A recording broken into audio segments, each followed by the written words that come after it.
अस्सलाम वालेकुम बेटा। आज हम एक और आपका लेक्चर फर्स्ट ईयर का लेकर आए और ये एक नया चैप्टर आपका स्टार्ट हो रहा है और वो रिएक्शंस के बारे में है। और ये चैप्टर नंबर 7 है आपका, जिसको आप नॉर्मली नाम क्या देते हो, केमिकल इक्विलिब्रियम, या फिर इसको हम इक्विलिब्रियम रिएक्शंस भी कह सकते हैं, इनको रिवर्सिबल रिएक्शंस भी बोल सकते हैं, इसको फॉरवर्ड और रिवर्स रिएक्शन सिमल्टेनियस भी चलते हैं, ये भी कहा जाता है। तो हम अपना नया चैप्टर स्टार्ट करते हैं, चैप्टर नंबर 7। और ये चैप्टर नंबर 7 जो है, इसका नाम है केमिकल इक्विलिब्रियम,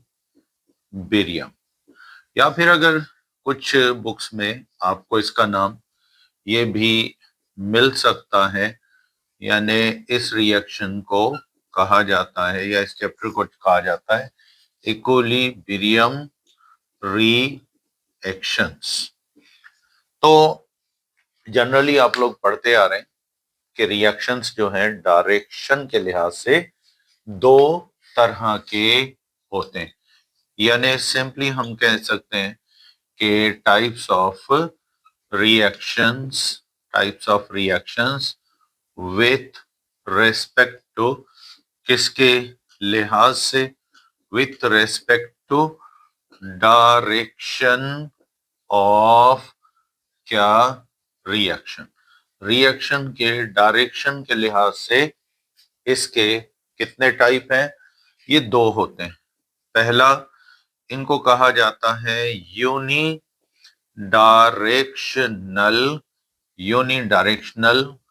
या फिर इनको दूसरा नाम देते हैं इरिवर्सिबल, या फिर इनको कहा जाता है फॉरवर्ड रिएक्शंस। ठीक है, पहला तो ये होगा। अच्छा, दूसरा टाइप ऑफ रिएक्शन कौन सा है? इसको बोलते हैं रिवर्सिबल रिएक्शन, रिवर्सिबल भी कह सकते हो। उसके बाद इनको दूसरा नाम देते हैं मल्टी डायरेक्शनल रिएक्शंस भी कहते हैं, या फिर इनको एक और नाम दिया जाता है और इन रिएक्शंस को हम बोलते हैं equilibrium reactions. Multi directional, equilibrium या रिवर्सिबल रिएक्शंस। तो अब ये दो किस्म के रिएक्शंस हैं जो अमूमन हमें मिलते हैं डायरेक्शन के लिहाज से, इसके लिहाज से, डायरेक्शन के लिहाज से। तो फिर सबसे पहले हम देखेंगे कौन से रिएक्शंस के बारे में हम पढ़ेंगे। उनमें पहला टाइप जो है, इसको आप बोलते हैं फॉरवर्ड रिएक्शन। फॉरवर्ड रिएक्शन भी कहा जाता है, या फिर इनको आप दूसरा नाम कौन सा देते हो? इरिवर्सिबल। ठीक है, इरिवर्सिबल रिएक्शंस। यूनिडायरेक्शनल अभी मैंने आपको बताया, ये भी कहा जाता है। अब देखें, जैसे सोडियम के हमने दो एटम्स लिए, क्लोरीन का मॉलिक्यूल लिया, अब इनका आपस में क्या हुआ, रिएक्शन हुआ, और इन्होंने क्या बनाया, सोडियम क्लोराइड का सॉलिड। तो देखें, ये सिर्फ रिएक्टेंट्स जो हैं, ये जब भी रिएक्टेंट्स जो हैं, जब भी सिर्फ प्रोडक्ट्स में चेंज हो जाएं सारे के सारे, और उसके बाद जब प्रोडक्ट सारे मैक्सिमम हो जाए, रिएक्टेंट खत्म हो जाए, अब ये रिएक्शन दोबारा नहीं चलेगा। इस डायरेक्शन को हम बोलते हैं, जिस डायरेक्शन में ये चलेगा उस रिएक्शन को कहते हैं forward direction.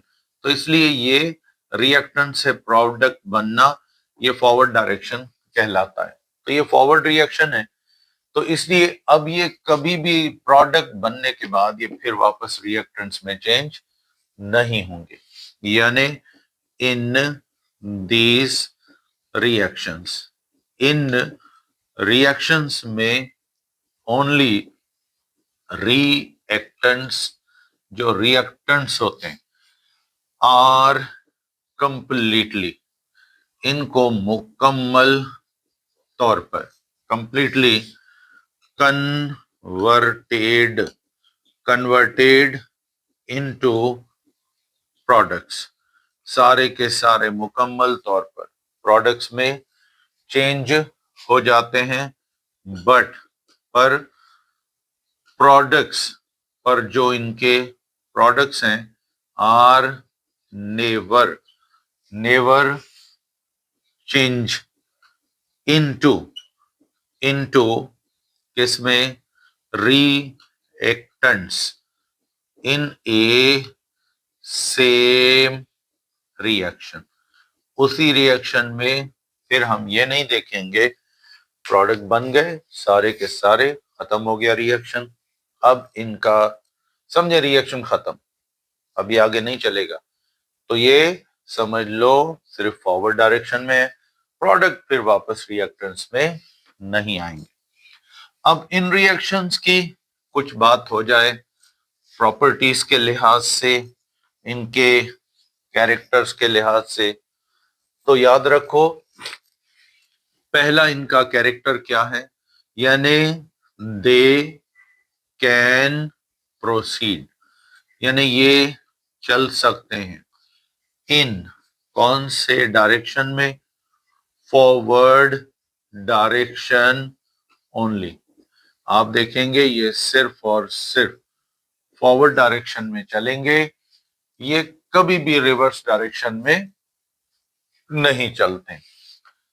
Number 2 second factor, once जब यानी कि क्या होगा, ऑल रिएक्टेंट्स जितने भी रिएक्टेंट्स थे कन्वर्टेड चेंज हो गए इनटू किसमें, प्रोडक्ट्स में, तो फिर क्या होगा, सारे रिएक्टेंट प्रोडक्ट्स में कन्वर्ट हो गए, तो फिर क्या होगा, the reaction will be stop, यानी ये रुक जाएगा, अब आगे नहीं चलेगा। नंबर 3 तीसरा, दीज रिएक्शंस यानी ये वाले जो रिएक्शंस हैं इनमें क्या होता है, are called ending reactions. Ending reactions इनको कह सकते हैं क्योंकि कहीं ना कहीं एक वक्त आएगा जब इन रिएक्शंस का बिल्कुल एंड हो जाएगा, प्रोडक्ट सारे बन गए, ये कभी ना कभी खत्म हो जाएंगे। एक वक्त आएगा पहले या बाद में, जल्दी में या कुछ देर बाद, प्रोडक्ट सारे बन गए, रिएक्टेंट सारे चेंज हो गए, अब समझो रिएक्शंस का एंड हो गया। तो एंडिंग जरूर होती है इसमें, ये मुसलसल नहीं चलते रहते। उसके बाद देयर प्रोडक्ट्स, यानी इन रिएक्शन से जब प्रोडक्ट्स बनते हैं आर हाईली स्टेबल, ये अक्सर इनके प्रोडक्ट्स जो हैं इन रिएक्शंस में, क्योंकि ये कभी भी रिवर्स तो जाते नहीं है, तो फिर इसका मतलब है इनके प्रोडक्ट्स क्या हैं, बहुत ज्यादा स्टेबल होते हैं, तो इसलिए ये कभी रिएक्टेंट्स में चेंज दोबारा नहीं होते सेम कंडीशंस में।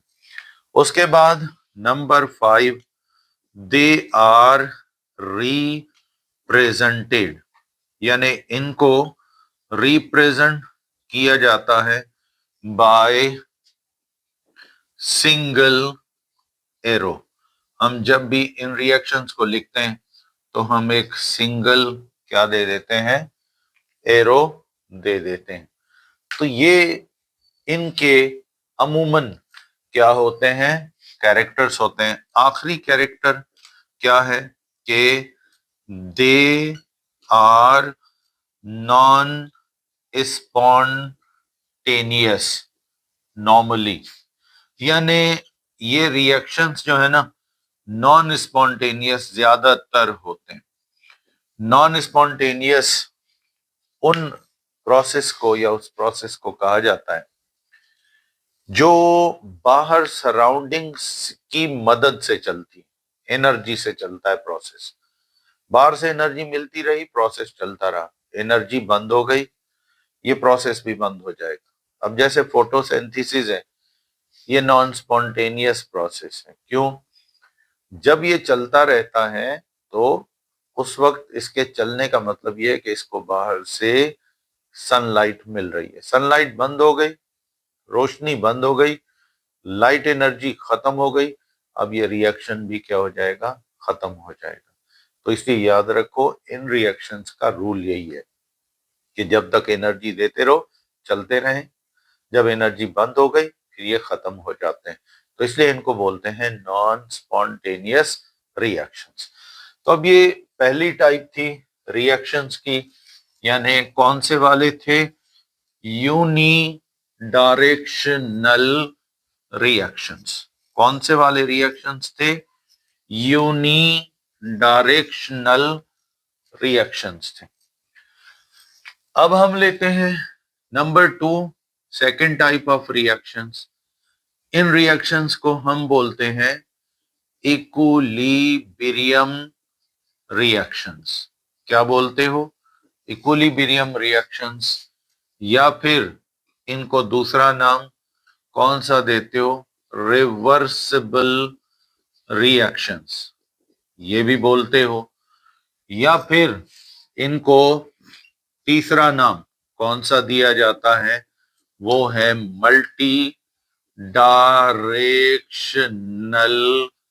रिएक्शंस। मल्टी डायरेक्शनल रिएक्शंस भी कहा जाता है। अब इन रिएक्शंस में क्या होता है? मिसाल के तौर पे हमने हाइड्रोजन गैस ली, अब इसको नाइट्रोजन गैस के साथ रिएक्ट कराया। जब ये रिएक्ट करने लगे तो हमें क्या मिला? प्रोडक्ट्स मिली। कौन सी प्रोडक्ट मिली? अमोनिया गैस मिली। यहां पर यह होता है कि रिएक्टेंट्स जो हैं वो प्रोडक्ट्स में कन्वर्ट होते रहते हैं और प्रोडक्ट्स जो हैं वो रिएक्टेंट्स में कन्वर्ट होते रहते हैं। तो इसका मतलब है जब रिएक्टेंट जाएंगे प्रोडक्ट्स में तो रिएक्शन होगा फॉरवर्ड। कौन सा रिएक्शन है? फॉरवर्ड। अब प्रोडक्ट वापस रिएक्टेंट्स में जाएंगे तो रिएक्शन बैकवर्ड, या फिर कौन सा होगा? Reverse reaction. और ऐसा नहीं है कि पहले फॉरवर्ड चलेगा, रिवर्स बाद में आएगा, फिर रिवर्स चलेगा तो फॉरवर्ड रुक जाएगा। नहीं, दोनों रिएक्शन चलेंगे बिल्कुल इस तरह, यानी जिस रफ्तार से एक सेकंड में जितने मोल प्रोडक्ट्स के बनेंगे उसी वक्त प्रोडक्ट में से उतने ही मोल रिएक्टेंट्स में चेंज होंगे। देखेंगे इसकी पूरी डिटेल। तो यहां से हमें कंसेप्ट मिल गया कि जहां रेट ऑफ फॉरवर्ड रिएक्शन और रेट ऑफ रिवर्स रिएक्शन क्या हो जाए? सेम हो जाए, इक्वल हो जाए, तो उन रिएक्शंस को हम क्या बोलते हैं? रिवर्सिबल रिएक्शंस या केमिकल इक्विलिब्रियम कहा जाता है, या इक्विलिब्रियम रिएक्शंस कहते हैं। तो फिलहाल कंसेप्ट कौन सा मिला हमें इनका? मीन्स दोज केमिकल रिएक्शंस, ऐसे तमाम तर केमिकल रिएक्शंस इन विच, के जिनमें क्या होगा? Rate of forward reaction. Rate of forward reaction जो है ये is equal to rate of क्या? Reverse reaction. ऐसे रिएक्शन जहां फॉरवर्ड रेट ऑफ रिएक्शन जो है वो, यानी रिएक्टेंट से पर सेकंड कितने मोल प्रोडक्ट्स में जा रहे हैं, उतने ही मोल पर सेकंड रिएक्टेंट्स में चेंज हो रहे हैं एक साथ, सिमल्टेनियसली। तो ये रिएक्शंस क्या कहलाते हैं? इक्विलिब्रियम रिएक्शंस कहलाते हैं, या इनको मल्टी डायरेक्शनल रिएक्शंस बोलते हो, या इनको दूसरा नाम देते हो इक्विलिब्रियम रिएक्शंस। अब इनके कैरेक्टर्स क्या हैं? इन रिएक्शंस की पहचान क्या है? यानी दे रन, यानी ये रिएक्शन चलते हैं इन फॉरवर्ड, यानी फॉरवर्ड डायरेक्शन में भी चलते हैं, and reverse direction, reverse direction में भी चलते हैं सिमल्टेनियसली, एक साथ ये रिएक्शंस चलते रहते हैं। उसके बाद दी रेट ऑफ फॉरवर्ड, यानी जितनी रफ्तार से रेट ऑफ फॉरवर्ड रिएक्शन जो है, फॉरवर्ड रिएक्शन की रफ्तार जो है, इज, ये हमेशा क्या होती है? इक्वल होती है टू रेट ऑफ क्या? Reverse reaction. Rate of reverse reaction और रेट ऑफ फॉरवर्ड रिएक्शन दोनों बराबर इक्वल वेलोसिटी से दोनों चल रहे होते हैं एक साथ।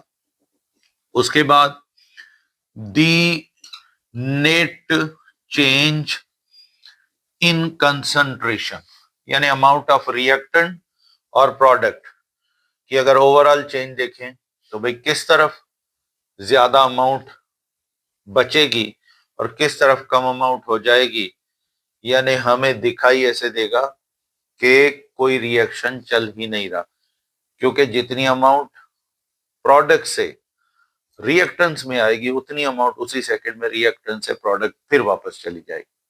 तो दोनों तरफ वो जो कमी है वो फिर मॉलिक्यूल्स पहुंचकर पूरा कर देते हैं, तो दिखाई ऐसे देता है जैसे रिएक्शन ही नहीं चल रहा, क्योंकि दोनों तरफ जो चेंज है ना वो इक्वल होती है। रेट ऑफ अपीयरेंस और रेट ऑफ डिसअपीयरेंस क्या होता है? सेम होता है, यानी जितनी अमाउंट प्रोडक्ट में से एक दफा निकली रिएक्टेंट साइड पे आई, उतनी रिएक्टेंट से निकलकर अमाउंट फिर प्रोडक्ट में शामिल हो जाएगी, पहुंच जाएगी।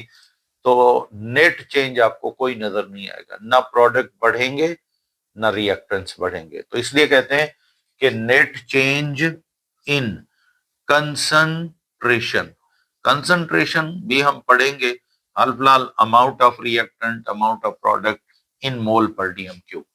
तो ये जो net change in concentration of reactants जो है ये और प्रोडक्ट्स, या फिर ये जो इज कंसिडर्ड, ये समझी जाती है considered to be, considered to be equal, equal to zero. ये कितनी समझी जाएगी? टोटल चेंज जो है कंसंट्रेशन की, अमाउंट की, ये किसके बराबर समझी जाएगी? ये जीरो के बराबर समझी जाती है। और उसके बाद नेक्स्ट जो है, इन रिएक्शंस का कोई एंड नहीं है।